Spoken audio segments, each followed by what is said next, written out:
Alexis, Nunes alongside Janusz Michallik looking at Real Madrid back in action against Eibar. Janusz, the first look that we're getting to see from them after the international break. Not that we expected that much to change because they have been on quite a decent run, at least in La Liga, but especially because we all, I think, have 1.5 eyes on their big quarterfinal clash with Liverpool in the Champions League. This is the kind of match you want to make a statement in, knowing that Eibar have been struggling. So, statement made?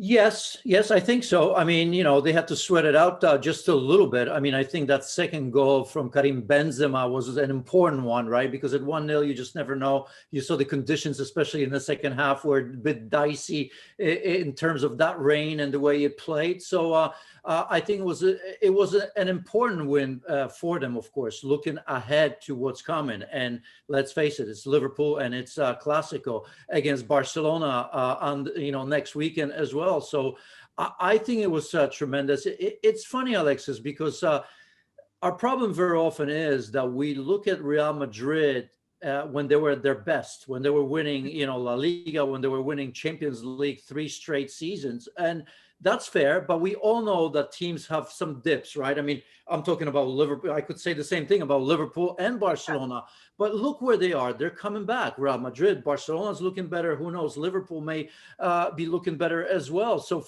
they are champions, and we have to treat them as such, right? We have to give them that respect. For as long as they have, the Luka Modric, the Casemiros, the Sergio Ramos, even though he's injured, right? I mean, you could name, number of players. Marcelo, who, by the way, looked good in a different system today.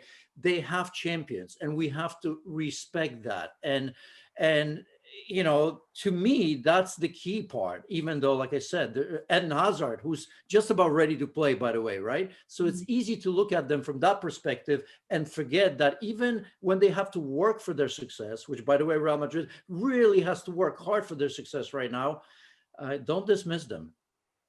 Well, speaking of success, a certain man, Karim Benzema, has been behind a lot of Real Madrid's success too, especially of late. I know we spoke about him internationally speaking and how you say France might want to give him more of a looking than they are giving him right now. But again, looking ahead for Real Madrid and hoping that they continue their success, especially against Liverpool, as you say, they have been made to work for their results. How much of a key role do you see him playing, and how much do they need him to continue this form? Well, just like we were saying before, look, that insurance goal today was very, very important.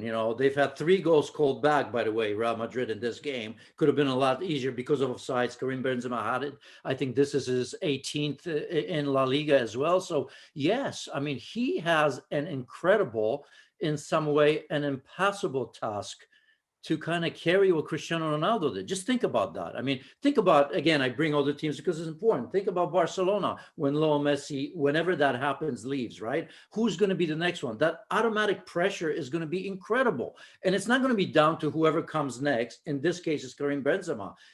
He's doing his job and people are still doubting him.